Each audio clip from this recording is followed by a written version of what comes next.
Hi everybody, welcome back to another Friday. I wanted to cover one thing when it comes to grief today. Sometimes when we're really feeling maybe that we're a little stuck in grief, we can have a lot of what we call should statements pop up in our mind. For example, I should have done more before my loved one passed away, or I should have done more in order to keep them from passing away, or I should be back to normal now. And with that statement, that should statement, we understand that the word should becomes something that causes a lot of guilt in us. In fact, that should statement is a very common cognitive distortion, meaning it's a way that our thinking gets off track. It's distorted. It's not quite telling us the truth.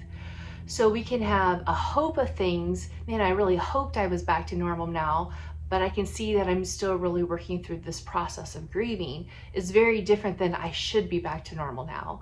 Or I really wish I would have taken more time to be with my loved one before they passed away, is really different than I should be with them, or I should have done more with them, or whatever the end part of that statement is.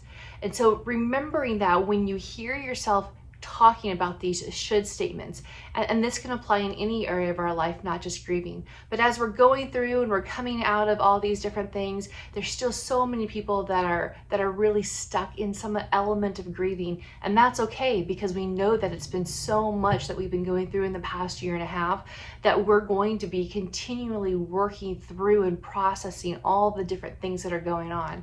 So as you're going through this, remind yourself when you hear yourself, oh, I should, that that's actually going to lead you towards guilt that can't be resolved. Guilt is pointing to something that happened in my behavior. I did something wrong and I need to make a correction somewhere, or I need to move towards a forgiveness and reconciliation or repair in some way. But when that should statement comes in, it doesn't allow us any room to be able to work through that process to alleviate and to work through the guilt. It kind of keeps us stuck in that same position.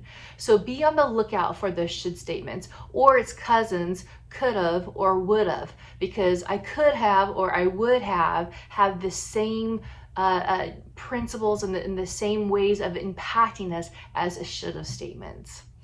Well, I hope you have a great weekend and you just enjoy all the different sunshine that the summer has to bring. Talk to you next week.